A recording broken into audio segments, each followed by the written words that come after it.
Shalom saudara sekalian, welcome home. Apa kabar semuanya? Saya percaya semuanya dalam keadaan yang baik-baik saja. Kembali kita bertemu di ibadah online pada hari Minggu ini. Mari kita ikuti ibadah ini sebagaimana kita mengikuti ibadah di gereja setiap minggunya.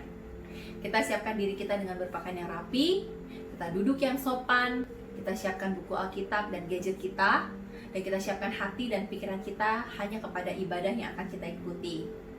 Jangan lupa matikan suara di handphone kita supaya tidak mengganggu konsentrasi kita selama ibadah ini berlangsung. Sebentar kita akan menikmati pujian dari tim worship kita. Saya mengajak saudara-saudara sekalian untuk ikut menyembah di rumah masing-masing. Selamat menikmati.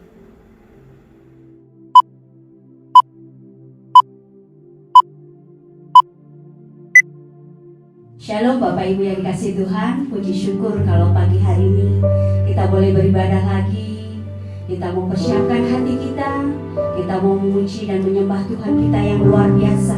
Jangan ingat yang sedang terjadi, pasti berlalu kata Tuhan. Jadi siapkan hatimu, berikan yang terbaik melalui pujianmu, melalui hatimu dan tubuhmu yang hidup ini untuk memuji dunia Tuhan pagi hari ini. Mari kita merendahkan hati kita mau datang sama Tuhan. Haleluya, terima kasih Bapa. Terima kasih Yesus. Kau sungguh baik dalam kehidupan kami. Kau selalu memberikan yang terbaik jalan-jalan kehidupan kami. Terima kasih untuk nafas hidup yang Tuhan berikan buat kami.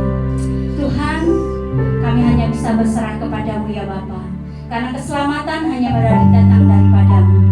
Tuhan, lawat kami, jamah kami pribadi, lepas pribadi saat ini Tuhan, agar setiap pujian penyembahan kami menjadi rupa harum di hadirat rumah di pagi hari ini ya Bapa. Terima kasih Tuhan, berikan kami hati yang selalu ingin memuji menyembahmu ya Bapa. Terima kasih Yesus. Kita mau angkat pujian kita, pujian dan syukurku. Haleluya Yesus. Pujian dan syukurku ku bawa padamu dengan senang hati, ku bersembahkan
boleh beriman. Mungkin saat ini kami dalam situasi yang tidak baik. Mungkin saat ini ada yang sakit. Mungkin saat ini merasa tidak ada pertolongan dan beban berat. Tidak ada jalan keluar dalam setiap masalah yang dihadapi saudara-saudara saat ini. Tapi percaya ketika kita beriman dan berserah kepada Tuhan dan selalu bersyukur, itu tidak mudah saudara. Tidak mudah. Tapi bagaimana kita bisa belajar untuk bersyukur dalam situasi dan kondisi seperti ini? Kita tetap andalkan Tuhan. Saat ini kalau kita mau mendengarkan firman Tuhan, buka hati saudara saat ini. Jadikan hatimu tanah yang subur yang siap dibentuk menjadi tanah-tanah yang subur, yang siap ditanami oleh benih-benih firman Tuhan. Beriman, percaya. Ketika kamu mengandalkan kekuatanmu, kamu tidak mampu. Tapi kalau kau mengandalkan kekuatan Tuhan, tidak ada yang mustahil. Tangan Tuhan bekerja untuk saudara saat ini. Bapa, saat ini kami berdoa ya Bapa, dalam polawat kami pribadi lepas pribadi, ketika firman Tuhan yang akan kami dengar disampaikan oleh hamba-Mu, kami boleh menjadi kekuatan dalam kehidupan kami lebih baik lagi dengan. Kami tidak patah semangat, kami tidak putus asa, tapi kami boleh beroleh kekuatan yang baru, hikmat yang baru, jalan yang terang yang Tuhan berikan dalam kehidupan kami. Percaya kesembuhan pasti terjadi. Mukjizat masih ada buat anak-anak Tuhan yang percaya dan beriman kepada Tuhan. Tuhan, terima kasih. Sebentar kami akan mendengarkan firman-Mu. Biarlah jamah kami lawat kami, dan tutup bungkus kami dengan kuat kuasa darah-Mu, sembunyikan ke belakang salib-Mu. Kami berdoa buat hamba-Mu yang akan menyampaikan kebenaran firman-Mu pagi hari ini ya Bapak. Urapi jamah, rawat hamba-Mu ya Bapak. Agar setiap firman yang diberikan kepada kami, benar-benar Engkau yang berbicara atas kami ya Bapak. Terima kasih Tuhan. Berfirmanlah Tuhan, kami siap menerimanya.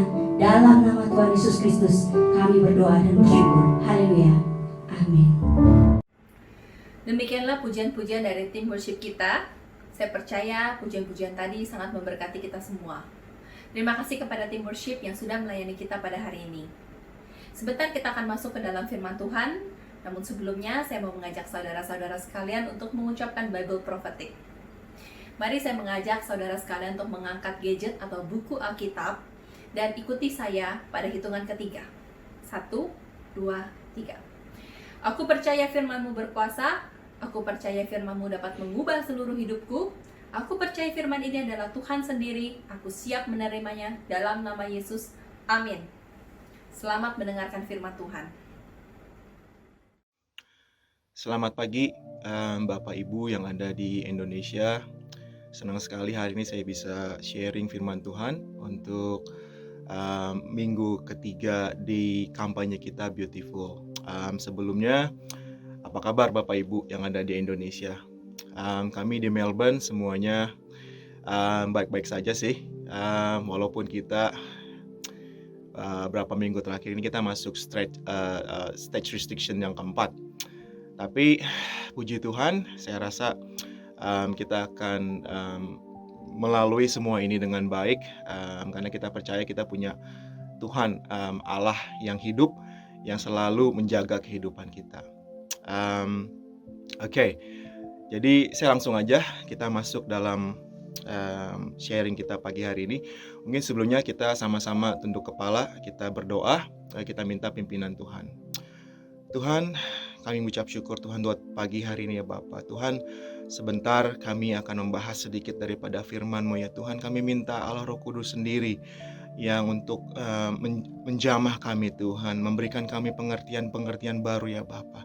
Tuhan, kami mau serahkan Tuhan hati dan pikiran kami Tuhan ke dalam tangan-Mu saja ya Bapa. Biar Engkau sendiri yang berbicara Tuhan hari ini Tuhan, pagi hari ini Bapa. Biar Engkau mau mengungkapkan isi hati-Mu ya Tuhan. Terima kasih Tuhan, kami siap untuk mendengarkan firman-Mu ya Bapa. Hanya di dalam nama Tuhan Yesus kami berdoa dan mengucap syukur. Amin. Bapak Ibu, hari ini saya mau melanjutkan kampanye kita Beautiful yang minggu ketiga. Minggu lalu hari sudah membahas tentang bagaimana karakter dari Ruth ya. Ruth itu orang yang rajin, sopan, rendah hati, kemudian juga seorang yang tahan menderita. Dan Rut adalah seorang yang setia. Hari ini saya mau sedikit bahas mengenai kesetiaan Rut dan Naomi. Ya, jadi konteksnya itu sebenarnya dari kitab Rut ini adalah cerita tentang kasih kesetiaan, enggak cuma Rut dan Naomi aja, tapi juga kita harus melihat adanya kasih dan kesetiaan Tuhan yang ingin diungkapkan melalui kitab Rut ini. Ya, sebelumnya mungkin saya akan sedikit kasih gambaran tentang kitab Rut ini, ya. Bapak Ibu, kalau kita lihat di Perjanjian Lama itu kan dari bahasa Ibrani. Jadi pada saat dia diterjemahkan ke dalam bahasa Yunani itu ada namanya Septuaginta.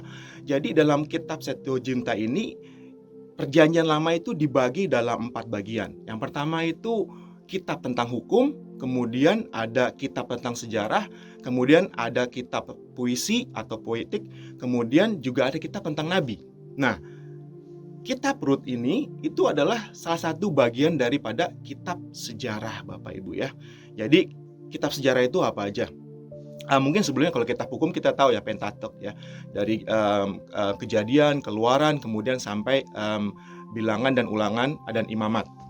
Nah, kalau kitab sejarah itu mulai dari kitab Yosua, ya, sampai kepada kitab Ester. Nah, itu adalah kitab-kitab sejarah. Nah, Rut itu salah satunya adalah kitab sejarah. Kemudian ada kitab nabi-nabi, ya, nabi besar, nabi kecil. Itu kita nggak bahas hari ini. Nah, sekarang kalau kita tahu, ya, kalau kitab Rut itu adalah kitab sejarah. Jadi saya mau coba kasih dasar supaya kita nanti waktu kita baca kitab Rut ini kita mengerti gitu sebenarnya latar belakangnya gimana, kemudian sebenarnya apa sih yang ingin disampaikan sama Tuhan melalui kitab Rut ini, ya. Jadi kalau kitab sejarah itu, saya bahas secara kitab sejarah, karakteristik utamanya itu mengenai blessing for obedience atau berkat untuk ketaatan, ya. Temanya itu sekitar itu. Kemudian juga ada curse for disobedience, kutuk karena ketidaktaatan. Jadi itu adalah karakteristik utama untuk kitab-kitab sejarah, ya. Dasarnya dari mana, Bapak Ibu? Kalau kita lihat dari kitab hukum itu yang mendasari sejarah, kitab sejarah. Jadi kalau kita lihat di Ulangan, ya, Ulangan 28 ayat 1 sampai 6, ya. Judulnya kalau di NIV itu jelas banget, blessing for obedience, ya. Saya bacain, ya. Ulangan 28 ayat 1 sampai 6. Jika engkau baik-baik mendengarkan suara Tuhan Allahmu dan melakukan dengan setia segala perintahnya yang kusampaikan kepadamu pada hari ini, maka Tuhan Allahmu akan mengangkat engkau di atas segala bangsa di bumi. Segala berkat ini akan datang kepadamu menjadi bagianmu. Jika engkau mendengarkan suara Tuhan Allahmu, diberkatilah engkau di kota dan diberkatilah engkau di ladang. Diberkatilah buah kandunganmu, hasil bumimu dan hasil ternakmu, yakni anak lembu, sapimu dan kandungan kambing dombamu. Diberkatilah bakulmu dan tempat adonanmu. Diberkatilah engkau pada waktu masuk dan diberkatilah engkau pada waktu keluar. Demikian, Bapak Ibu, ya. Kemudian juga kalau kita baca terus di ayat yang 15, ya. Tetapi jika engkau tidak mendengarkan suara Tuhan Allahmu dan tidak melakukan dengan setia segala perintah dan ketetapannya yang kusampaikan kepadamu pada hari ini, maka segala kutuk ini akan datang kepadamu dan mencapai engkau. Terkutuklah engkau di kota dan terkutuklah engkau di ladang. Terkutuklah bakulmu dan tempat adonanmu. Terkutuklah buah kandunganmu, hasil bumimu, anak lembu sapimu dan kandungan kambing dombamu. Terkutuklah engkau pada waktu masuk dan terkutuklah engkau pada waktu keluar. Demikian, Bapak Ibu, ya. Jadi secara umum sebenarnya karakter dari kitab sejarah itu seperti itu. Tapi kalau kita lihat seperti ini, mungkin Bapak Ibu bilang, wah, kok kayaknya Tuhan kok galak ya, kayaknya kok Tuhan kok jahat gitu ya, kok kita sedikit-sedikit kayaknya dihukum gitu. Tapi sebenarnya enggak Bapak Ibu ya, kalau kita lihat dalam kitab sejarah, justru itu membuktikan kebaikan Tuhan, ya. Kita tahu sebenarnya manusia sudah berdosa, tidak layak mendapat berkat, tidak dapat mendapatkan keselamatan dari Tuhan. Ya, tapi Tuhan dalam kitab sejarah ini dia banyak memberikan nabi-nabi, memunculkan banyak nabi-nabi. Ya, untuk apa nabi itu? Untuk memperingati, untuk mengasih peringatan kepada bangsa Israel, ya, supaya bertobat. Ya. Tapi kita sering salah nangkap, ya. Justru sebenarnya Tuhan itu Allah yang panjang sabar dan penuh dengan kasih setia. Tuhan berulang kali kasih kesempatan buat bangsa Israel untuk bertobat. Ayo bertobat. Sebenarnya kamu gak layak. Tapi oleh karena kasih setia Tuhan, oleh karena kebaikan Tuhan, Tuhan memunculkan banyak nabi-nabi untuk memperingati mereka. Ayo kembali ke jalanku. Ya, begitu Bapak Ibu. Jadi kita jangan melihat dari sisi negatifnya, tapi justru dari kitab sejarah ini kita banyak melihat kasih setia Tuhan dan juga panjang sabarnya Tuhan kepada bangsa Israel, Bapak Ibu. Itu yang harus kita lihat, Bapak Ibu ya. Kemudian juga kita lihat kalau di kitab sejarah itu, di kitab sejarah ini banyak sekali kita melihat banyak role model, ya, banyak karakter-karakter yang wah kayaknya keren banget gitu ya. Jadi contohnya Joshua, kemudian juga kita bisa melihat Daud, kita bisa melihat Nabi Elia, ya, Elisa. Itu karakter-karakter yang luar biasa. Nah, untuk kita, pada saat kita belajar dari kitab sejarah ini, kita jangan melihat karakternya Bapak Ibu. Ya, kita harus menangkap pesan Tuhan sebenarnya itu apa. Ya.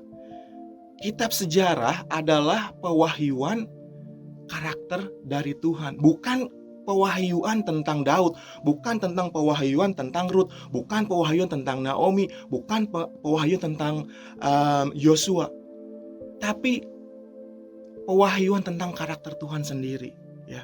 Yang tadi saya bilang bahwa di kitab sejarah ini Tuhan mau menyatakan kesetiaannya dan kebaikannya kepada bangsa Israel, ya. Itu yang harus kita lihat, bahwa pesan Tuhan itu gitu loh, ya. Nah sekarang jadi secara garis besarnya itu dalam kitab-kitab sejarah ini Tuhan mau menyatakan bagaimana Dia turut bekerja dalam kehidupan bangsa Israel, ya. Bagaimana Tuhan intervensi dalam kehidupan bangsa Israel untuk menggenapi janji-janjinya, Bapak Ibu ya. Ya. Dan supaya semua perjanjiannya untuk umat pilihannya itu dapat digenapi, dan juga rencana agenda Tuhan secara keseluruhan untuk ciptaannya itu dapat digenapi, Bapak Ibu ya. Jadi campur tangan Tuhan dalam kehidupan kita, dalam kehidupan manusia adalah semata-mata untuk menggenapi rencananya. Ya. Kembali saya mau coba kasih dasar pengertian. Kenapa kok Tuhan intervensi dalam kehidupan kita? Bapak Ibu, berapa minggu yang lalu saya ngajar di pendalaman Alkitab. Saya sedikit bahas tentang ada satu namanya pengajaran namanya deism, Bapak Ibu ya. Mungkin Bapak Ibu yang udah pernah tahu ya, deism itu mengajarkan bahwa mereka percaya ada Allah, tapi setelah penciptaan, ya, Allah itu memang menciptakan alam semesta menurut pengajaran ini, Bapak Ibu ya. Jadi setelah penciptaan, Allah itu meninggalkan ciptaannya dan Dia udah duduk tinggal diam. Dia tidak melakukan apa-apa. Jadi dia cuma menonton. Ya udah, kamu melakukan apa yang menurut kamu baik, aku tidak akan turut campur. Ya, itu deism. Jadi benar-benar ciptaannya itu bisa melakukan apa saja yang mereka kehendaki. Ya, itu pengajaran deism. Nah, tapi kalau kita anak-anak Tuhan, kita nggak percaya hal seperti itu. Kita percaya Tuhan kita adalah Tuhan yang aktif, ya. Tuhan yang memelihara kehidupan anak-anaknya. Tuhan yang terus mendukung ciptaannya, yang mereserve ciptaannya. Jadi Tuhan yang selalu ada ikut campur dalam kehidupan ciptaannya, Bapak Ibu ya. Makanya nggak heran Ya, kalau kita bilang Tuhan itu maha kuasa, Tuhan itu maha kuasa, artinya Tuhan yang memegang kehidupan kita semuanya secara keseluruhan. Ya, intervensi Tuhan dalam kehidupan kita itu untuk apa? Cuma satu, untuk kebaikan kita dan juga untuk kemuliaan nama Tuhan. Ya, jadi intervensi Tuhan kalau saya tadi bilang itu semata-mata untuk menggenapi rencana Tuhan dalam kehidupan kita, dalam ciptaannya. Ya, jadi itu salah satu dasar yang harus kita ngerti Bapak Ibu, supaya nanti pada saat kita masuk bahas mengenai kitab Rut, kita ngerti gitu loh, kenapa Tuhan campur tangan gitu loh, ya, dalam kehidupan Naomi dan kehidupan Rut. Nah, oke, sekarang kita masuk ke kitab Rut Bapak Ibu ya. Saya mohon supaya Bapak Ibu nanti di rumah baca kembali kitab Rut. Itu pendek kok, cuma 4 pasal, dari pasal 1 sampai pasal 4, cuma 2 halaman atau 3 halaman ya. Jadi setelah ini nanti Bapak Ibu baca lagi ya. Jadi saya cuma kasih garis besarnya. Kitab Rut itu kurang lebih begini garis besarnya. Di pasal 1 itu tentang pengungsian dan tragedi dari keluarga Elimelek ya.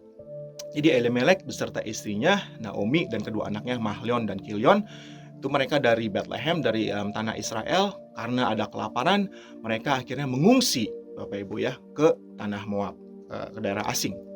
Nah, setelah sampai di sana di Moab, Elimelek kemudian mati. Ya, jadi tinggal Naomi dan berdua dengan anaknya. Akhirnya anaknya akhirnya menikah dengan gadis-gadis Moab, yaitu Orpa dan Rut ya Bapak Ibu ya. Kemudian mereka menetap di sana selama 10 tahun. Nah, setelah itu kedua anak Naomi ini meninggal, Mahlon dan Kilion. Jadi sekarang tinggal si Naomi beserta Orpa dan Rut ya. Nah, pada saat itu Naomi mendengar bahwa Tuhan sudah memberikan makan kepada bangsa Israel. Jadi rencana mereka mau kembali ke Bethlehem ya Bapak Ibu. Kemudian sebelum kembali ke Bethlehem, Naomi ini dia hatinya baik. Dia bilang sama kedua menantunya ini, Orpa dan Rut, udahlah kamu pulang aja, nggak ada gunanya kamu ikut aku. Suamiku sudah meninggal, kemudian anak-anakku dan suamimu juga sudah meninggal. Jadi lebih baik kamu kembali saja kepada ibumu. Begitu Naomi bilang. Pertama mereka nggak mau, tapi akhirnya Orpa nurut, dia kembali ke rumah orang tuanya. Kemudian tapi Rut dia kekeh Bapak Ibu ya, kekeh, dia nggak mau pulang, dia mau ikut sama Naomi Bapak Ibu ya. Dia bilang nggak mau lah, pokoknya aku mau ikut sama engkau. Kalau kita baca di pasal 1 ayat 16 sampai 17, tapi kata Rut, janganlah desak aku meninggalkan engkau dan pulang dengan tidak mengikuti engkau. Sebab kemana engkau pergi, ke situ jugalah aku pergi. Dan di mana engkau bermalam, di situ jugalah aku bermalam. Bangsamulah bangsaku, Allahmulah Allahku. Di mana engkau mati, aku pun mati di sana. Dan di sanalah aku dikuburkan. Beginilah kiranya Tuhan menghukum aku. Bahkan lebih daripada itu, jikalau sesuatu pun memisahkan aku dari engkau, selain daripada maut. Ya, jadi Rut itu menyatakan kasih setianya kepada Naomi Bapak Ibu ya. Kemudian kita bahas lagi, akhirnya mereka berjalan pulang ke Bethlehem ya, Rut beserta Naomi ya. Kemudian di tengah jalan nanti orang-orang melihat Naomi kembali ke Bethlehem. Jadi orang-orang mengenali, itu bukannya itu bukannya Naomi. Terus Naomi dia bilang, jangan panggil aku Naomi.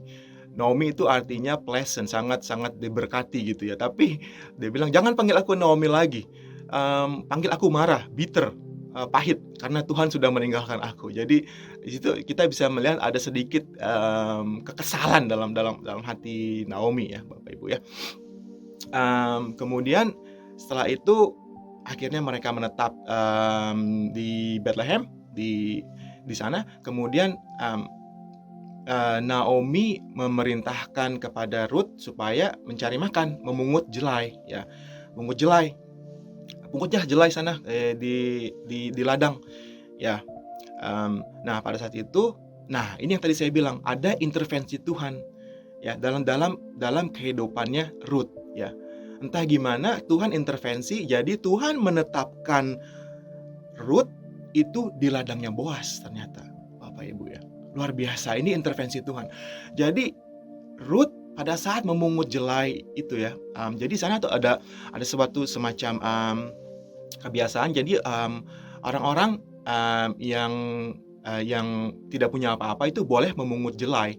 Jadi sisa-sisa jelai pada saat mereka istilahnya sedang mengurusi ladang, jadi ada sisa-sisa jelai yang boleh diambil gitu loh Bapak Ibu ya. Jadi nah pada saat itu Tuhan menetapkan Ruth di ladangnya Boas. Ini luar biasa Bapak Ibu ya.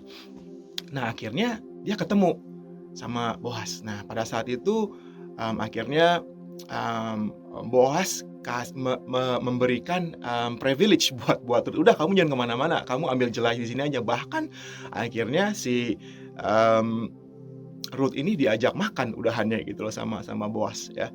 Kemudian sampai dia mau pulang, sini mana selendang kamu, aku kasih nih, bawa pulang buat mama kamu, ibu mertuamu. Dia bilang ya, supaya kamu jangan pulang dengan tangan kosong. Di situ Ruth bertanya-tanya, heran dia, kenapa kok baik banget sama aku. Terus Boas bilang, karena aku sudah mendengar tentang kasih setiamu kepada mertuamu, ya, di mana engkau rela meninggalkan keluargamu dan mengikuti mertuamu, dan engkau rela meninggalkan Allahmu dan mengikuti Allah daripada mertuamu. Begitu Boas bilang. Ya, nah kemudian setelah itu dia pulang sama Naomi, dia ceritain, wah saya ketemu tadi Boas ya, di ladang, pemilik ladang itu namanya Boas. Terus dia bawa pulang ini, saya dikasih makan, ini dibawa oleh-oleh jelai. Kemudian Naomi bilang, Boas itu adalah salah satu daripada kerabat dekat Elimelek suamiku. Dia bilang, wah kalau begitu kita bisa minta dia sebagai penebus kita. Nanti saya bahas lagi apa yang disebut penebus itu Bapak Ibu. Jadi setelah itu akhirnya di pasal berikutnya mulai Naomi itu merancangkan untuk supaya Ruth ini mendekati Boas, supaya Boas boleh menjadi penembusnya dan menikahi Ruth Bapak Ibu ya.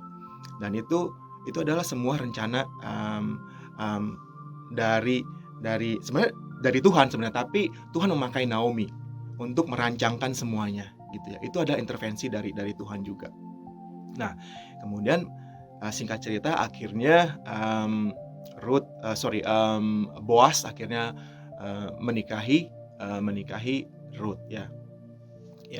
Nah kemudian dalam pernikahan itu akhirnya Ruth melahirkan seorang anak namanya Obed.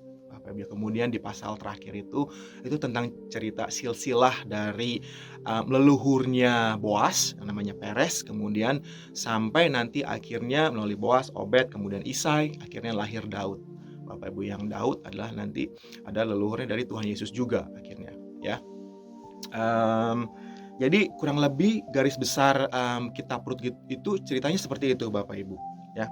Nah sekarang saya mau sedikit sharing lagi. Jadi kalau kita lihat dari tadi itu ya, dari garis besarnya itu bukunya, kitabnya Rut itu yaitu banyak menceritakan tentang apa? Tentang kesetiaan, tentang kasih, tentang kebaikan ya. Jadi seringkali buku kitab Rut itu seringkali kalau dalam bahasa Ibrani sering dia disebut the book of Hesed. Book of Hesed. Hesed itu artinya kindness, love and loyalty. Jadi ini buku tentang kesetiaan, buku tentang kasih, buku tentang kebaikan. Jadi ngepas banget Pastor David kalau ambil dari kemarin kita bahas mengenai Kidung Agung ya, tentang love. Hari ini kita bahas tentang bagaimana kita melihat keindahan daripada the beauty of the kindness, love, and loyalty of our God. Jadi kita melihat kesetiaan, kasih kebaikan Tuhan, ya Bapak. Jadi tadi sebelumnya kan saya sudah kasih tahu. Kalau kita baca kitab Rut ini, kitab sejarah ini, yang harus kita lihat itu bukan karakternya, tapi kita bukan role modelnya kita, tapi kita lihat karakter Tuhan. Apa yang Tuhan mau kasih tahu, apa yang mau Tuhan sampaikan dalam kitab Rut ini. Tuhan mau menyatakan betapa baiknya Dia, betapa Tuhan memiliki kasih setia bagi umatnya, ya. Jadi buku tentang kesetiaan dan kasih dan kebaikan Tuhan sebenarnya Bapak Ibu ya. Kalau kita lihat di setiap pasal di kitab Rut ini itu ada pengungkapan kasih setia, ada pengungkapan kebaikan, ada pengungkapan loyalty ya. Di antara Rut dengan Naomi dengan Boas, kemudian juga Tuhan dengan Naomi ya, Tuhan dengan Rut ya. Contohnya begini Bapak ya. Di pasal yang pertama ayat ke-8 yaitu di mana Naomi memberkati mantunya ya. Kita lihat. Berkatalah di pasal 1 ayat 8 Bapak Ibu. Berkatalah Naomi kepada kedua menantunya itu, "Pergilah, pulanglah masing-masing ke rumah ibunya. Tuhan kiranya menunjukkan kasih-Nya kepadamu seperti yang kamu tunjukkan kepada orang-orang yang telah mati itu kepadaku." Naomi mengekspresikan bahwa biar Tuhan mengasihi engkau karena engkau telah mengasihi suamimu yang telah mati itu. Bahkan kau rela sekarang mau ikut aku. Naomi bilang, tapi janganlah kamu pulang aja. Ya, itu bagaimana Naomi memberkati mantunya. Kemudian juga kita tadi sudah baca ya di pasal 1 ayat 16 sampai 17 bagaimana Rut menyatakan kesetiaannya kepada Naomi. Dia bilang, aku gak mau pulang, aku mau ikut ya. Dia bilang, di mana engkau bermalam, di situ aku bermalam. Bangsamu lah bangsaku, Allahmu lah Allahku. Di mana engkau mati, di sana pun aku mati. Di sanalah aku dikuburkan ya. Di situ bagaimana Rut menyatakan kesetiaannya kepada Naomi Bapak Ibu ya. Kemudian juga Naomi juga memberkati Boas ya. Pada saat dia Rut menceritakan apa yang terjadi ya pada saat dia bertemu dengan Boas ya, langsung Naomi memberkati Boas.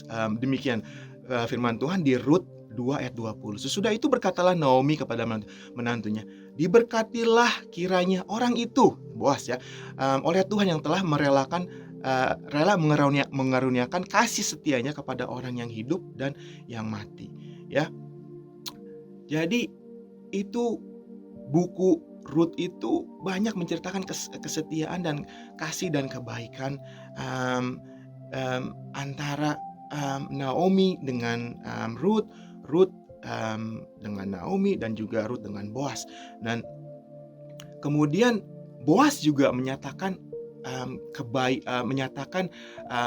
betapa Rut itu memiliki kesetiaan yang luar biasa ya, dan Rut itu memiliki kasih yang luar biasa ya. Kita lihat di Rut 2 ayat 15 sampai 16.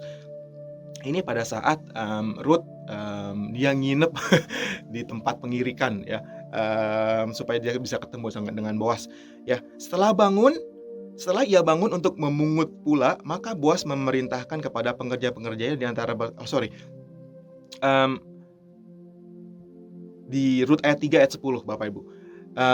Lalu katanya, diberkatilah kiranya engkau oleh Tuhan, ya anakku. Sekarang engkau menunjukkan kasih-Mu lebih nyata lagi daripada yang pertama kali itu, karena engkau tidak mengejar orang-orang muda, baik yang miskin maupun yang kaya. Jadi Boas bisa melihat betapa Rut itu seorang yang memiliki kebaikan ya, dan tulus. Jadi Boas itu melihat bahwa Rut itu seorang yang luar biasa Bapak Ibu ya. Kemudian yang terakhir, Tuhan juga menyatakan kebaikannya kepada Naomi ya. Kalau kita lihat di Rut yang pasal ke-4 ayat 14 sampai 15 ya. Ini pada saat setelah Ruth menikah kemudian punya anak. Demikian firman Tuhan. Sebab itu perempuan-perempuan berkata kepada Naomi, terpujilah Tuhan yang telah rela menolong engkau pada hari ini dengan seorang penebus. Termasyurlah kiranya nama anak itu di Israel, dan dialah yang akan menyegarkan jiwamu dan melihara engkau pada waktu rambutmu telah putih. Sebab menantumu yang mengasihi engkau telah melahirkannya. Perempuan yang lebih berharga bagimu dari 7 anak laki-laki, ya.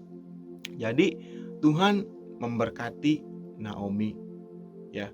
Jadi dengan memberikan keturunan yang akhirnya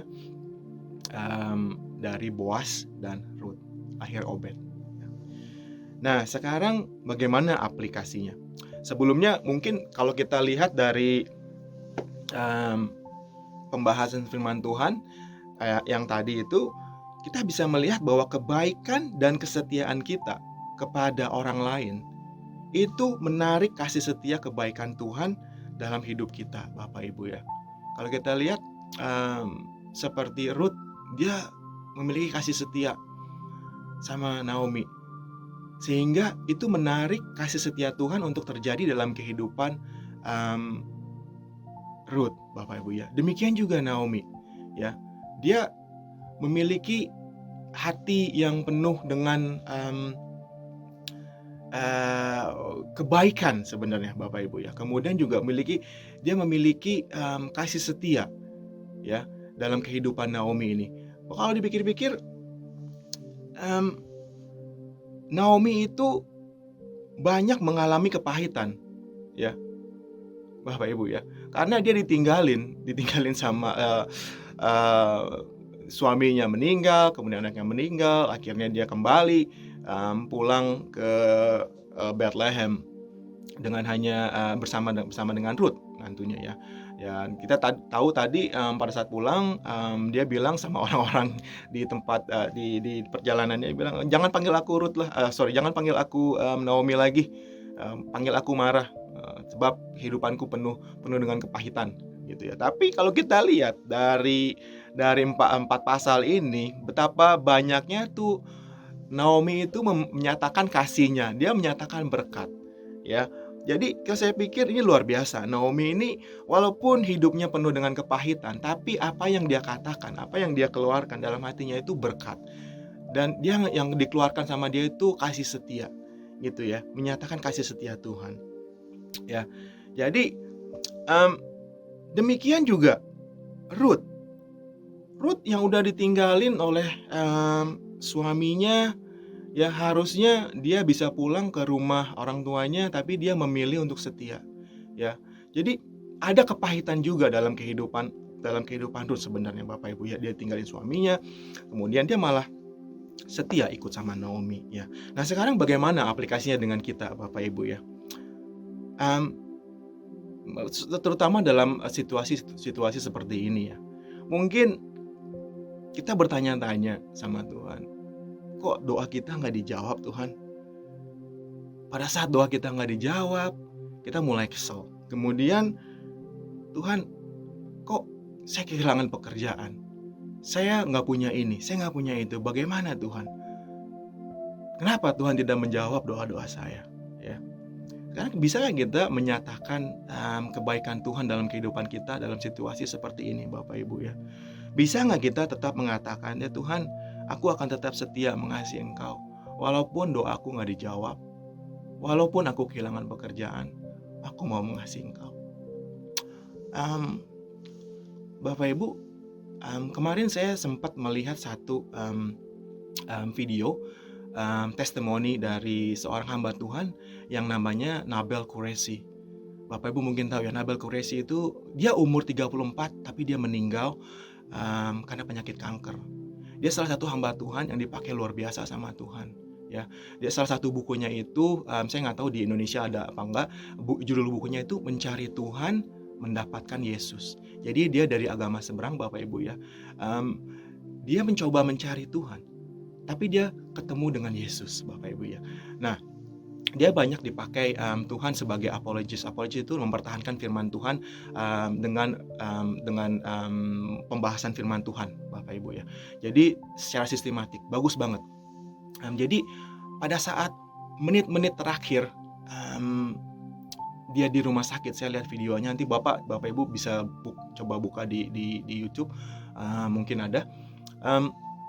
Dia bilang dokter udah nggak bisa ngapa-ngapain, dia bilang dokter udah angkat tangan. Ya dia terbaring di ranjang rumah sakit. Dia bilang, Tuhan, dokter udah nggak bisa bilang apa-apa, angkat tangan. Ya. Kalau memang Tuhan mau intervensi dalam kehidupanku, ya, aku perlu mujizat hari ini Tuhan. Dia bilang begitu ya. Ini saat yang tepat untuk menyatakan mujizat-Mu Tuhan. Ya. Tapi dia bilang, kalaupun aku tidak sembuh dan memang sudah waktunya aku kembali kepadamu, aku akan tetap mengasihi Engkau. Dia bilang, aku akan tetap mengiring Engkau. Begitu dia bilang, Bapak Ibu. Wah, begitu saya dengar, hati saya langsung hancur. Seringkali kita dalam keadaan posisi yang tidak menguntungkan, kita lupa sama Tuhan, Bapak Ibu. Hari ini kita belajar bahwa Tuhan yang kita sembah itu, Dia adalah Allah yang setia, Allah yang penuh dengan kebaikan. Ya, jadi mungkin pada saat kita mengalami hal-hal yang gak enak, Bapak Ibu ya, coba kita lihat ke belakang. Sudah berapa kali kita ditolong sama Tuhan? Berapa kali kita mengalami intervensi Tuhan dalam kehidupan kita? Berapa kali Dia sudah menyatakan kebaikannya dalam kehidupan kita? Ya, Bapak Ibu ya. Jadi kita harus selalu ingat bahwa Allah yang kita sembah itu Allah yang setia, Bapak Ibu ya. Kembali kita ingat, semuanya itu apapun yang terjadi dalam kehidupan kita adalah untuk kebaikan kita. Ya, di Roma 8 ayat 28 bahwa Allah turut bekerja untuk mendatangkan kebaikan bagi kehidupan kita, Bapak Ibu. Ya. Nah, berikutnya saya kembali coba kasih gambaran mengenai kitab Rut ini secara global, Bapak Ibu ya. Jadi kalau kita lihat tadi, kita udah bahas secara cepat tadi tentang kehidupan Naomi dan Rut ya. Jadi kalau kita lihat sebelumnya, Bapak Ibu ya, itu kitab Rut itu sesudah kitab Hakim-Hakim ya. Jadi Hakim-Hakim dulu, kemudian baru kitab Rut. Nah, di kitab Hakim-Hakim itu, di situ kalau nanti Bapak Ibu baca di rumah, itu menceritakan bagaimana Tuhan mengirimkan hakim-hakim karena kehidupan bangsa Israel pada saat itu bobrok banget. Mereka murtad banget ya. Mereka meninggalkan Tuhan, mereka menyembah Allah lain ya. Jadi Bapak Ibu, kita bisa lihat bagaimana ternyata setelah hakim-hakim itu, walaupun dalam kehidupan yang bobrok, dalam kehidupan yang murtad bangsa Israel, Tuhan campur tangan kembali. Dia mereserve satu keluarganya Elimelek ya. Mereserve apa yang direserve sama Tuhan? Yang direserve sama Tuhan adalah kesetiaannya keluarga Elimelek. Yang direserve sama Tuhan adalah iman daripada keluarga Elimelek ya. Ya, Tuhan mereserve kesetiaan dari keluarga Elimelek ini ya, Bapak Ibu ya. Ya. Kemudian juga Tuhan mereserve kesetiaan Rut supaya Rut itu pada akhirnya dia bisa memilih Allah Yahweh, bukan Allah lain dalam kehidupan keluarganya. Demikian Bapak Ibu. Jadi kalau kita lihat itu kontras banget ya. Di tengah masa-masa kebobrokan, kemurtatan, ternyata Tuhan ambil satu keluarga ini, Dia intervensi untuk di-reserve kesetiaan mereka dan iman mereka kepada Tuhan untuk diteruskan nanti. Ya.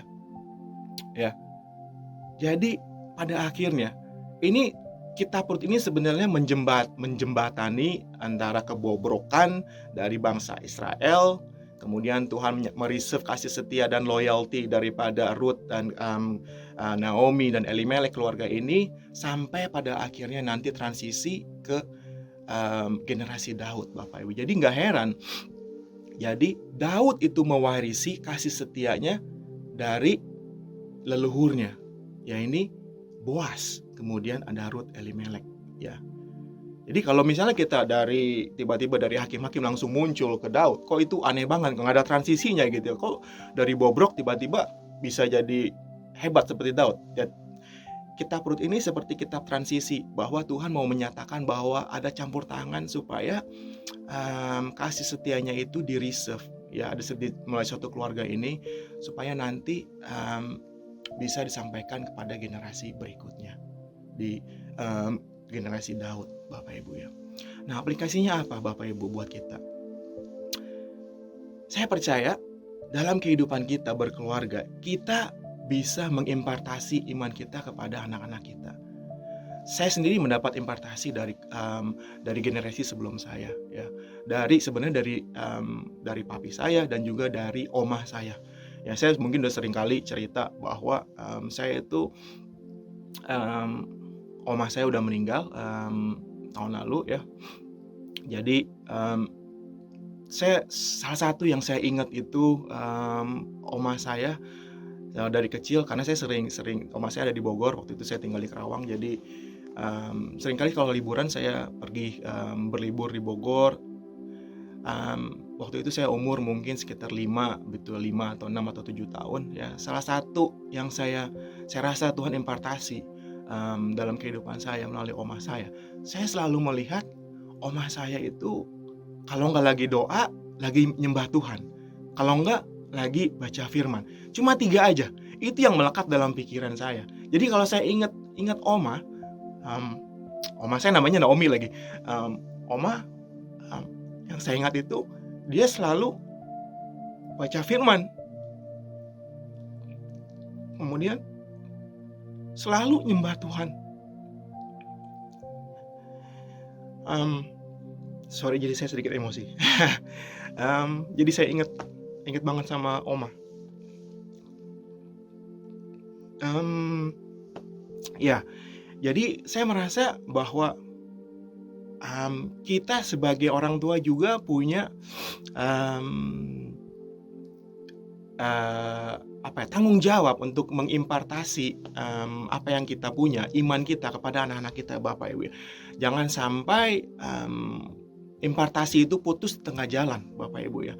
Jadi saya encourage untuk teman-teman yang sudah berkeluarga, yang punya anak, kita harus impartasi terus iman kita kepada Tuhan, kasih setia Tuhan yang sudah kita alami dalam hidup kita harus impartasi sama anak-anak kita, Bapak Ibu ya. Nah, yang terakhir, saya mau bahas sedikit tentang konsep penebusan yang kita tahu, Bapak Ibu ya. Ini mungkin saya cepat aja karena waktunya sudah lumayan 40 menit. Jadi di dalam kitab Rut ini itu ada konsep penebusan oleh kerabat dekat. Ini konsep ini pertama kali diperkenalkan ya. Jadi konsep kerabat dekat ini, penebusan kerabat dekat ini itu pada dasarnya begini, Bapak Ibu ya. Dalam kehidupan bangsa Israel itu ada 2 hukum. Yang pertama hukum levirate system.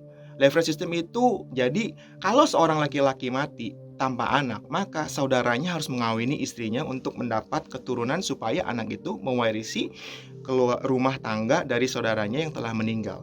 Kemudian hukum yang kedua adalah hukum penebusan. Bagi bangsa Israel itu disebutnya gael ya. Tanah, hukumnya berbunyi begini. Tanah yang telah dijual oleh seorang bisa ditebus kembali ya oleh kerabatnya supaya tanah itu tetap ada dalam kepemilikan keluarga. Kedua hukum ini bermaksud untuk menjaga nama keluarga dan kepemilikan tanah, Bapak Ibu.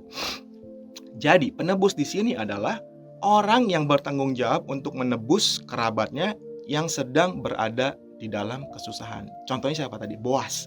Ya, jadi Boas adalah penebus keluarga Naomi, Bapak Ibu. Jadi kira-kira begitu latar belakangnya. Nah, aplikasinya apa sekarang, Bapak Ibu ya? Jadi ini jelas banget bahwa penebusan Boas itu metafor daripada penebusan Yesus ya dalam kehidupan kita. Ya, Yesus sang penebus telah intervensi, campur tangan untuk mengembalikan status kita yang tadinya hilang ya kembali menjadi milik Allah. Kemudian kita juga bisa belajar dari sini metafor dari apa peranan Naomi sebenarnya dari perkawinan Boas dengan Ruth. Jadi Naomi itu adalah metafor dari Roh Kudus sebenarnya Bapak Ibu ya. Ya, Naomi yang membawa Ruth, Naomi yang membawa Ruth kepada Boas. Demikian juga seperti Roh Kudus yang membawa kita ya kepada Yesus untuk menyerahkan hidup kita kepada Yesus ya. Nah, jadi kembali kalau kita lihat sini banyak intervensi Tuhan dalam kehidupan kita Bapak Ibu ya. Nah, mungkin saya bahas sedikit lagi. Sebenarnya ada 3 unsur yang dapat membawa kita ke dalam karya penebusan Bapak Ibu ya. Yang pertama itu pengetahuan, knowledge. Yang kedua persetujuan atau approval. Yang ketiga keputusan pribadi ya untuk ikut Yesus. Jadi pengetahuan kita tahu, oh ya tahulah, aku tahu Yesus memang Allah. Kemudian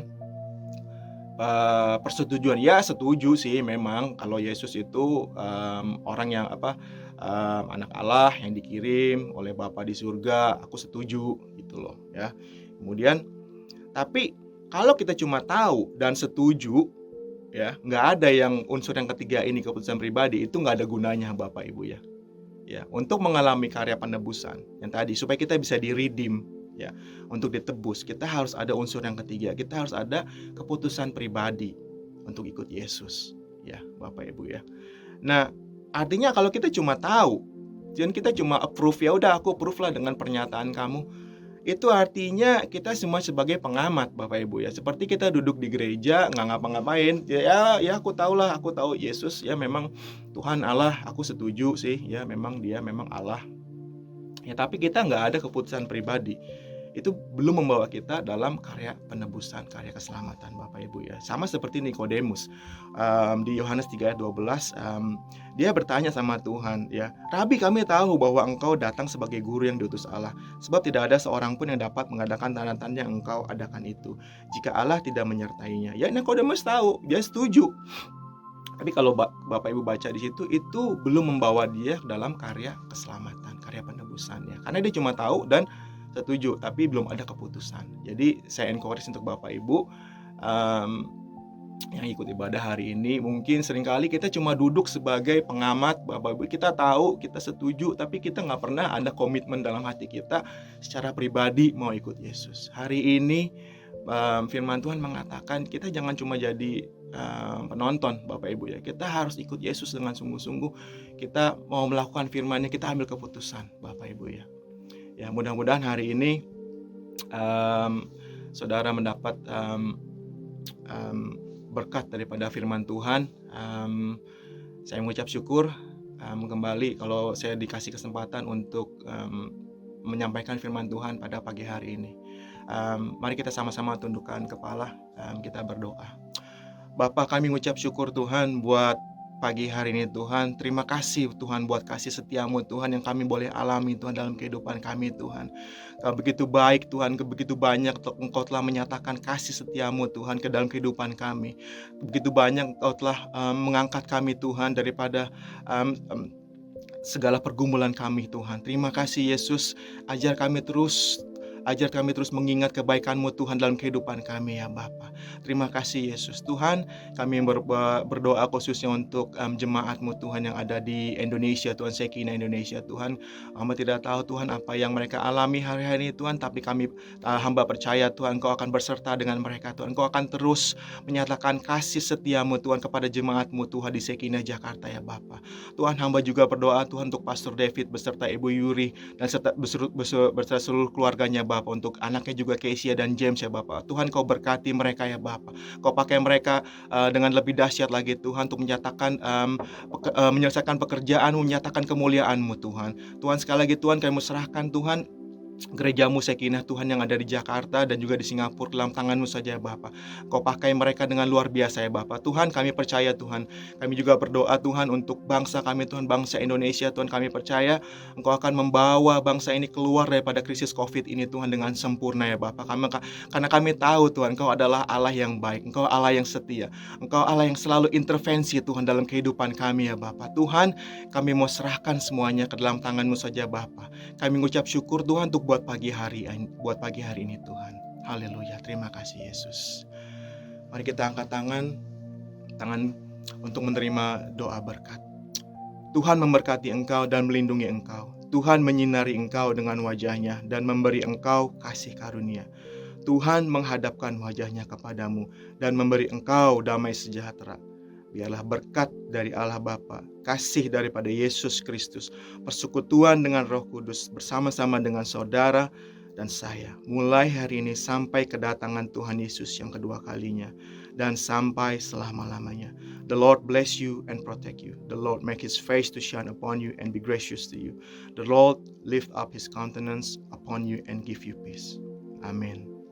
Terima kasih, Tuhan memberkati.